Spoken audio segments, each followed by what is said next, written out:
Good morning, class 9. Now, today we are going to start chapter history. Chapter history, that was the first chapter, the French Revolution. So, today I am going to teach you from NCERT book because I have compared both the book which you are having, Advisor, and the NCERT book. So, the NCERT books is having in details. So I am just going through the NCERT books, and in your book it is not in details. All the things are there, but it is in shortcut. Okay, so you will just go through it. You will learn it. You will find the same thing.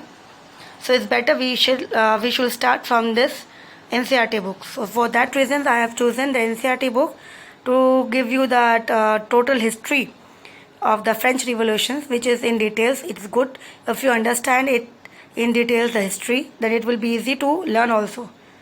ठीक है, तो मैं जो हूँ आज मैं पूरा जो ये बुक ये जो चीज़ें हैं आपकी फ्रेंच रिवॉल्यूशन हिस्ट्री की पहला चैप्टर जो है वो मैं आपको एनसीईआरटी बुक से पढ़ाऊँगी, क्योंकि आपकी बुक्स में जो भी है वो थोड़ा सा बहुत चीज़ें उसमें नहीं बताई गई है, लेकिन जो आपकी क्वेश्चंस आएगी बोर्ड में वो एनसीईआरटी के बुक से ही आएगी, एनसीईआरटी के बुक्स के अकॉर्डिंग ही आएगी, और इसमें बहुत चीज़ें हैं और आपके बुक्स में नहीं है।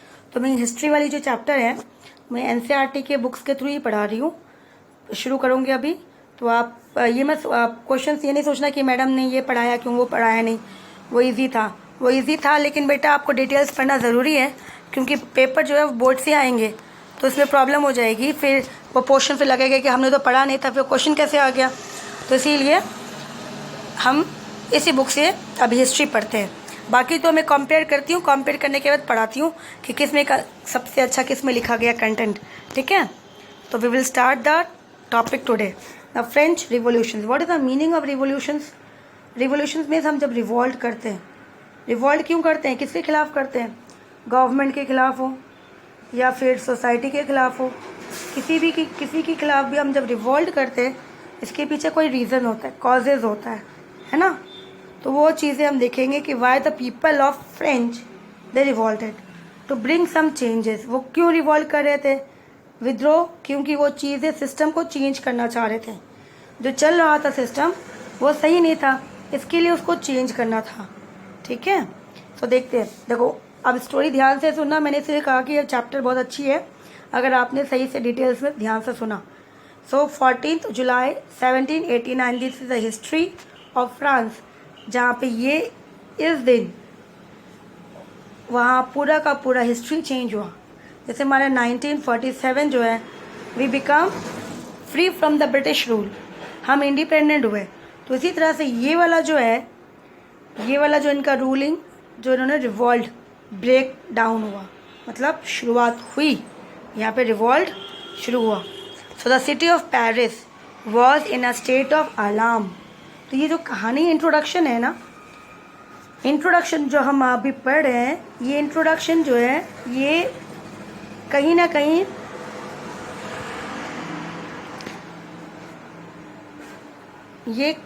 कहीं जो है आपको चैप्टर्स की स्टार्टिंग से नहीं है, मतलब थोड़ा सा कहानी आगे जाता है फिर बीच में, तो ये बीच का इंट्रोडक्शन है। ठीक है, ये बीच की बता रही है, मतलब जिस दिन ये रिवॉल्ट शुरू हुआ था ये उस दिन की कहानी बता रहे हैं, फिर हम बीच में जाएंगे, फिर हम आगे बढ़ेंगे, इस तरह से है थोड़ा। तो थोड़ा सा कोशिश करना, सिंपल लैंग्वेज में कोशिश करूँगी मैं बताने की आपको। तो ये रिवॉल्ट जो था 14 जुलाई 1789 में और मॉर्निंग में हुआ द सिटी ऑफ पेरिस। सबसे पहले क्या हुआ, इस दिन हुआ क्या था, दे आर इन अलार्म। उन्हें बहुत ज़्यादा जैसे कुछ चीज़ों का चीज़ें हो रही है, सडनली कुछ गलत चीज़ें हो रही है, तो उनको जब ये न्यूज़ मिलता है तो वो बहुत ज़्यादा टेंस में हो जाते हैं कि इसके लिए हम क्या करें, सॉल्यूशन क्या है इसका। So all of them they are in alarm condition. The king had commanded troops to move into the city. तो अब रीज़न क्या बताया कि वो अलार्म में क्यों थे, क्योंकि उन्होंने सुना कि जो किंग है उन्होंने क्या किया, अपने कमांडर्स जो ट्रॉप्स से सोल्जर्स हैं उन्होंने सिटीज़ में भेजा है। क्यों भेजा है? र्यूमर्स, क्योंकि र्यूमर्स जो होता है वो सबसे ज़्यादा खतरनाक होता है, सच्चाई इसमें कम होती है। तो इसी तरह से अफवाह जो बोला जाता है, तो rumours spread that he would soon order the army to open fire upon the citizens. तो रूमर्स क्या फैला, अफवाह क्या फैली कि उन्होंने आर्मी को ऑर्डर दिए हैं कि जैसे वो सिटीज़ में आएंगे तो वो ओपन फायर करेंगे सभी सिटीजन्स के ऊपर। तो इसी तरह से सारे सिटीजन्स जो थे वो टेंस हो गए, अलार्म्ड हो गए कि हमने ऐसा क्या किया जो हमारे ऊपर ओपन फायर करेंगे, और इस तरह से हमने तो रिवॉल्ट किया था, हमने तो इस तरह से हम कैसे बचे? अगर किंग जो है हम पे गोली चलाएंगे तो हम बचेंगे कैसे? सो इसी तरह से इन्होंने भी सॉल्यूशन सोचने की कोशिश की। तो सम 7,000 मैन वुमेन ये गैदर्ड हो गए टाउन हॉल में, सिटी के टाउन हॉल में गए, और इन्होंने सोचा उन्होंने क्या किया कि हम लोग एक काम करें, अपनी militia that is military form करते हैं, पीपल्स मिलिट्री फॉर्म करते हैं। अगर किंग्स का खुद का अपना मिलिट्री है, अपना कमांडर है, और वो हमसे लड़ने आ रहे हैं, हमें मारने आ रहे हैं, तो हमें भी अपने आप को बचाना है, तो हमें क्या करना चाहिए? हमें भी अपनी मिलिट्री बनाना चाहिए। So they break on the number of government building in search of arms. अब मिलिट्री विदाउट आर्म्स कैसे होगा? अगर सेना तैयार है तो, लेकिन सेना के पास हथियार नहीं है तो लड़ेंगे कैसे? तो उन लोगों ने क्या किया, जितनी भी गवर्नमेंट्स की बिल्डिंग थी, मतलब राजा की जो भी बिल्डिंग्स थी जहाँ पे सैनिक रहते थे, या फिर मान लो उन सभी एरिया में गए, अंदर ढुके और वहाँ पे आर्म सर्च किया कि हथियार मिल जाए, ताकि वो क्या करेंगे, हथियार वहाँ से लेंगे और वो उनसे लड़ेंगे। ठीक है, तो इसी तरह से इन सर्च ऑफ आर्म्स वहाँ पे एंटर कर गए। तो अब आता है यहाँ पर कि firstly a group of several hundred peoples march toward the eastern part of the city and storm the.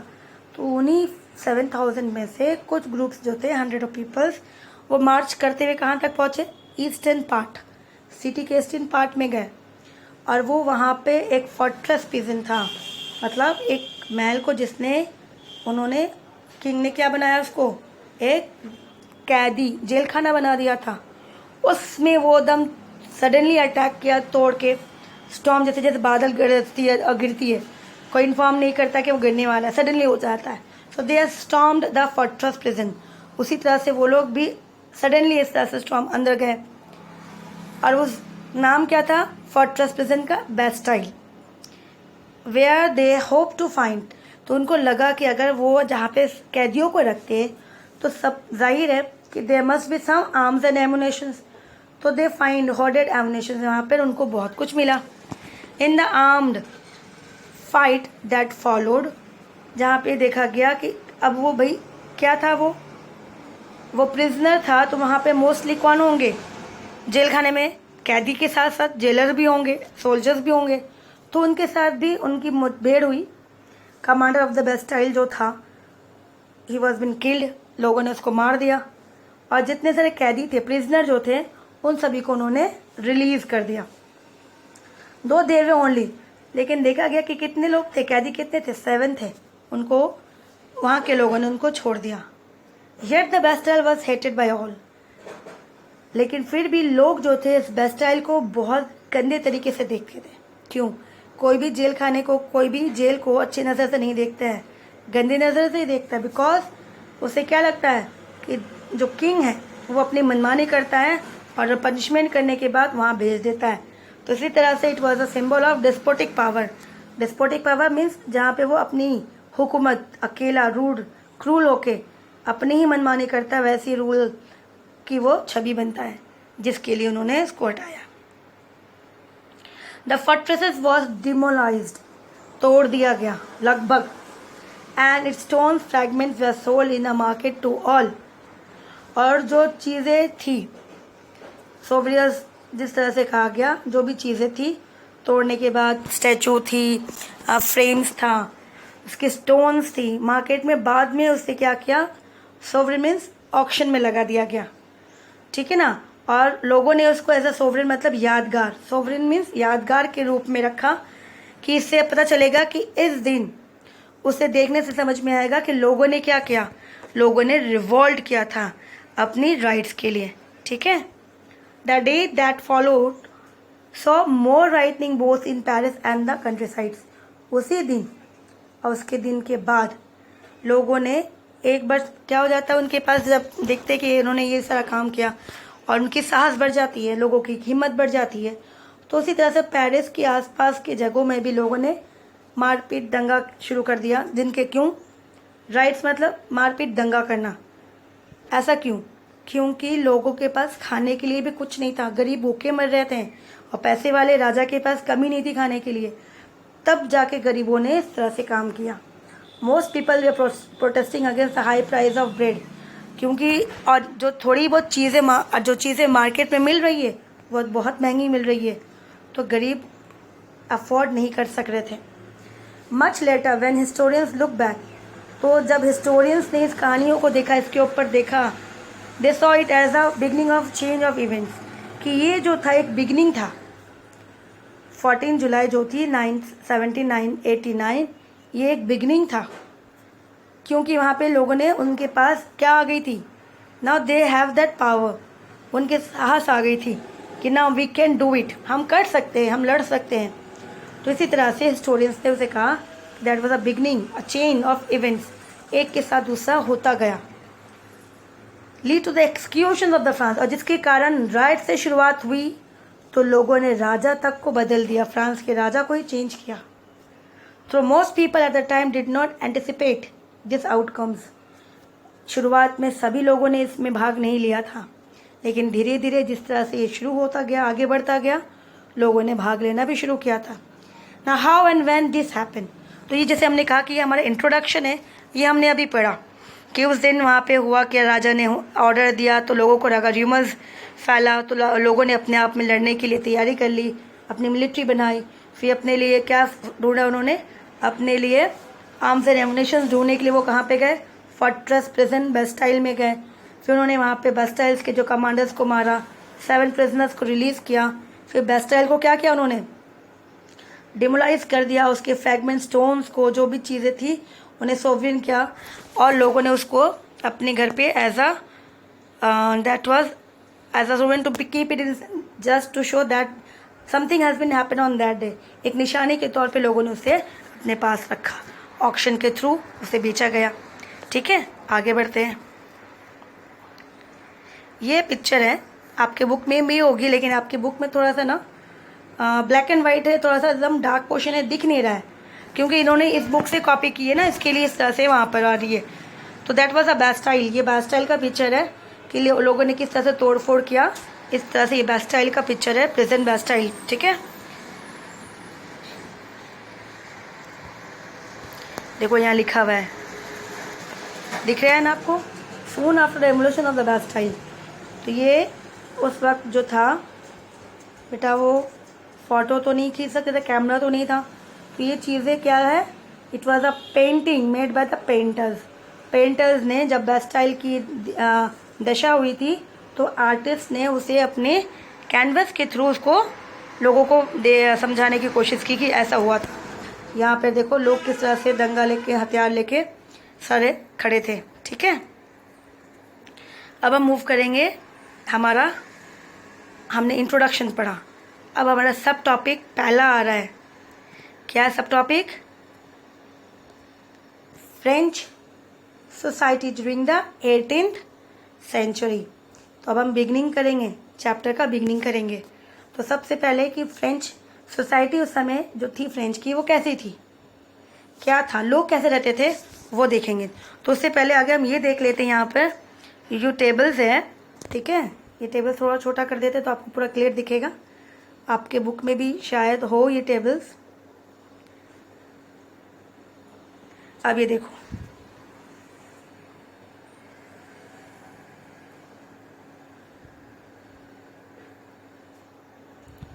आपको एक क्लियर अब दिखता होगा। सबसे पहला जो बेटा है first state, second state, third state. तो जिस तरह से सोसाइटी हमारे इंडियन सोसाइटी में भी डिवाइड किया गया था कास्ट बेस्ड, सबसे पहले है ना, पहला क्या था ब्राह्मण, दूसरा क्या था क्षत्रिय, तीसरा क्या था वैश्यस, एंड फोर्थ क्या था शूद्र। तो इसी तरह से Brahmin, K for Kshatriya, V for Vaishyas and D S for Shudra. तो इसी तरह से फ्रांस में भी सोसाइटी जो थी उसे डिवाइड किया था कितने में, उन्होंने डिवाइड की थ्री पोर्शन में। फर्स्ट स्टेट, तो ये क्या बता रहे थे वहाँ पर, वो स्टेट वाइज बता रहे थे, जो आज स्टेट है हमारा वैसा स्टेट नहीं, ई लगेगा, ठीक है। ये साइलेंट हो जाएगा state, that is a large area. जैसे हमारा डिस्ट्रिक्ट से ही बड़ा होता है, तो इसी तरह से इन्होंने state wise first state, second state and third states, तो फर्स्ट, सेकेंड एंड थर्ड, ये थर्ड इस तरह से स्टेट को डिवाइड किया। अब पहला जो था क्लर्जी, क्लर्जी मीन्स प्रीस्ट, ठीक है, प्रीस्ट और प्रीस्ट से रिलेटेड वाले जो लोग होते हैं जो काम करते हैं चर्च के, तो यहाँ पर clergy means priest or belong to the priest community is the person who is doing work of the church, जो चर्च के वर्क करते हैं, चर्च से रिलेटेड होते हैं, ठीक है, ये लोग को कहा जा रहा था क्लर्जी। तो पहला सबसे ऊपर वाला पोस्ट किसको दिया? क्लर्जी को। अब यहाँ किंग तो थे, लेकिन king can not be divided into this, king तो टॉप मोस्ट में कौन है? वो रूल करने के लिए किंग, ठीक है। तो इसी तरह से पहला clergy, clergy means priest, belonging to the priest category, ठीक है।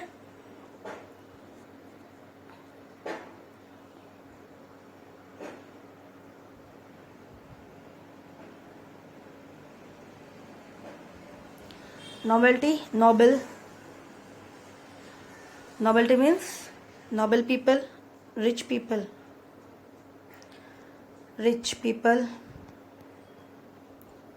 And the third states, third states means आ गए हमारे businessman, big businessman, merchant, court office lawyers, ठीक है, डॉक्टर्स, प्रोफेशनल्स हो गए, जैसे हम लोग आजकल मिडिल क्लास बोला जाते हैं, ये लोग हो गए। लेकिन यहाँ पर बात क्या हुई कि फर्स्ट स्टेट, सेकंड स्टेट तो एक है, सिंगल सिंगल है, लेकिन उन्होंने थर्ड स्टेट्स में क्या किया? 3 कैटेगरी डाल दी, 1 2 3, दिख रहे हैं ना आपको? पहले कैटेगरी में किसको रखा? Big businessman, merchants, officers, lawyers, जिसके पास पैसे होंगे, मनी होगा उनके पास, अफोर्ड कर सकते बहुत कुछ। फिर सेकंड में क्या होना था? पीजेंट एंड आर्टिसंस, जो फार्मर्स हैं वो हो गए।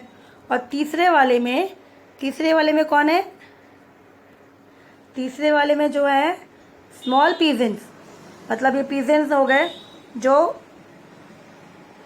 ग्रेटर देन 2 और 10 हेक्टर्स, 2 और 10 हेक्टर्स ऑफ लैंड रखता है। मतलब ये वाले जो है इनके पास ज़मीन 2 या 10 के बीच होंगे हेक्टर्स, मीडियम और स्मॉल, है ना, फार्मर्स। अब ये यहाँ कौन आ गया? स्मॉल पीजेंट, ये ग्रेटर था तो ये लेस हो जाएगा, लेस देन 2 हेक्टर्स। और किसी के पास 2 हेक्टर्स भी नहीं है तो बेचारा कौन है? लैंडलेस है, ज़मीन नहीं है, वो लेबर है, वो सर्वेंट है, किसी के घर पे जाके क्या काम करता है? वो लेबर का काम करता है। तो इसी तरह से ये चीज़ें थी, ठीक है। तो ये सोसाइटी थी कब? फ्रांस में, जो हमने अभी डिस्कस किया था इंट्रोडक्शन, उससे पहले भी ये थी। तो इसी तरह से ये हमारे इंट्रोडक्शन के समय से उससे पहले फ्रांस सोसाइटी उस समय थी, ठीक है। तो ये सोसाइटी डिवाइड हो गई। अब हम चैप्टर्स में जाते हैं हमारा। अब पढ़ते France, that was society during the late 18th century. तो उस समय जो थे कौन था? 1774, 18th सेंचुरी चल रहा था, मतलब एंड में था ऑलरेडी। लुइस 16 तो वाज द किंग, लुइस 16 ये किंग थे। और ये किंग कहाँ से बिलोंग कर रहे थे? कौन सी फैमिली से थे? ये बर्बन फैमिली से बिलोंग करते थे, ठीक है। इन्होंने एसेंड किया, मतलब इन्हें राजा बनाया गया, फ्रांस का राजा घोषित किया। और ये इनका एज कितना था जब वो राजा बने? 20 ईयर्स। इतने कम एज में जब वो राजा बने तो भाई बहुत खुशी की बात थी। फिर उसकी शादी भी हुई। ऑस्ट्रियन अलग है ये, और ऑस्ट्रिया ये अलग होता है। तो ये ऑस्ट्रियन है, प्रिंसेस से मैरी एंटनी, इनसे शादी हुई। जब ये शादी हो गई इनकी, ठीक है, फिर क्या हुआ?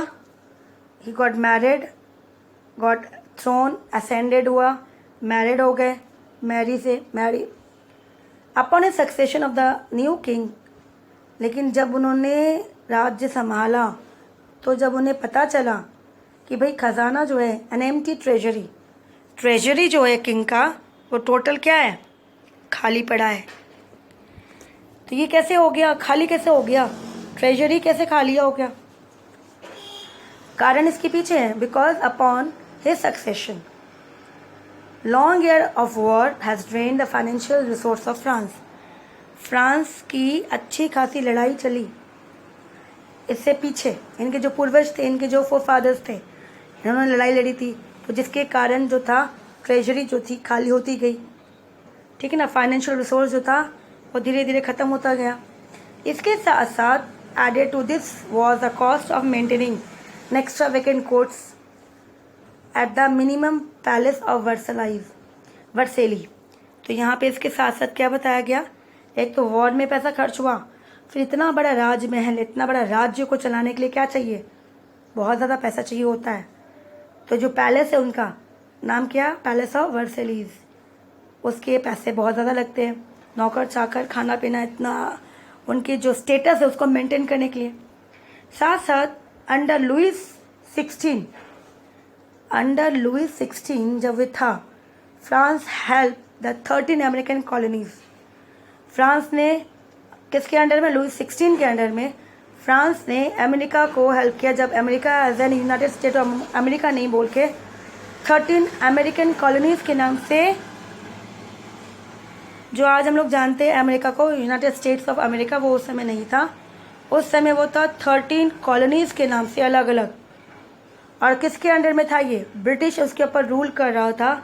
तो लुइस 16 ने क्या किया था उसके अंडर में, लुइस 16 के अंदर में उन्होंने अमेरिका को लोन दिया, तो टू गेन देयर इंडिपेंडेंस, क्योंकि युद्ध के लिए उन्होंने, युद्ध किससे, अमेरिका ने लड़ाई लड़ी किससे, ब्रिटेन से। तो युद्ध में पैसा लगता है, और पैसा किसने दिया, फ्रांस ने दिया। तो इससे और ज़्यादा उनके पास पैसा ख़त्म हो गया। The war added more than a billion livres means currency France का, ठीक है ना। तो बिलियन लिवरी जो थी, इतना ज़्यादा पैसा जो था वो कर्ज और हो गया उनके पास, बिलियन, एक तो मिलियन होता है, मिलियन के बाद बिलियन आ गया। तो इतना सादा पैसा जो है वो कर्ज में आ गया इनके पास, खुद के पास पैसा नहीं था लेकिन कर्ज और हो गया। फिर क्या बोला, अ डेप्थ that has already risen to more than 2 billion livres, और ये डेप्थ 1 बिलियन से 2 बिलियन तक पहुंच गया। तो सोचो इतना ज़्यादा कर्ज वो कैसे चुकाएंगे। Lenders who gave the state credit now began to charge, और जिन्होंने पैसा धार दिया था वो अब 10% करके लोन इंटरेस्ट मांग रहे। So the France government was obliged to spend and increasing. तो अब ये सारा जो है फ्रांस को जो है क्या करना पड़ेगा, उसे लोन तो चुकानी पड़ेगी उसने, क्योंकि उसने लोन लिया था।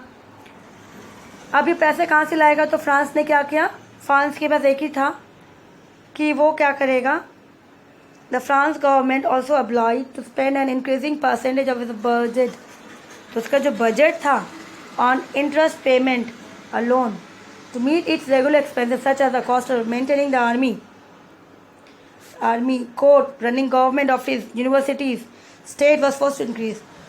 तो इतना रेट ऑफ इंटरेस्ट का उनको क्या करना पड़ेगा, बजट क्या था, जो बजट उनको पेमेंट करना पड़ेगा लोन का। इसके साथ साथ उनका खुद का रेगुलर जो था, आर्मी को पेमेंट करना, कोर्ट का पेमेंट करना, गवर्नमेंट चलाना है, यूनिवर्सिटीज़ में टीचर्स को पेमेंट करना है। तो ये सिर्फ पैसे कहाँ से आएंगे, सिर्फ एक ही कारण, रीज़न दिख रहा था कि वो टैक्स अगर वो इंक्रीज़ करते हैं, तो उनको लगा कि हम टैक्स इंक्रीज़ करेंगे तो जनता से टैक्स लेंगे तो शायद हमारा कुछ लोन कम हो जाएगा। Yet even these measures would not have sufficed, लेकिन फिर भी टैक्स बढ़ाने पर भी, इंक्रीज़ करने पर भी ऐसा कुछ नहीं हुआ। ट्रेजरी जो थी खाली की खाली रही। French society in the 18th century was divided on 3 states, जो हमने पहले पढ़ लिया था ना। पहला क्लेरजी था, पहला वाला, फिर दूसरा नोवेल था, तीसरा था मिडिल क्लास, जिसको हमने 1, 2 और 3 में डिवाइड किया था। तो ये बता दिया गया। अब ये इसलिए बता रहा है क्योंकि अब जो टैक्स बढ़ेगा कौन भरेंगे, first states, second states and third states. तो ये स्टेट्स जो थे पहला, दूसरा, तीसरा, तो पहला दूसरा नहीं भरेंगे, भरेगा कौन, थर्ड स्टेट्स। तो यहाँ पे only member of the third states paid tax. तो सोचो जो पैसे वाले थे,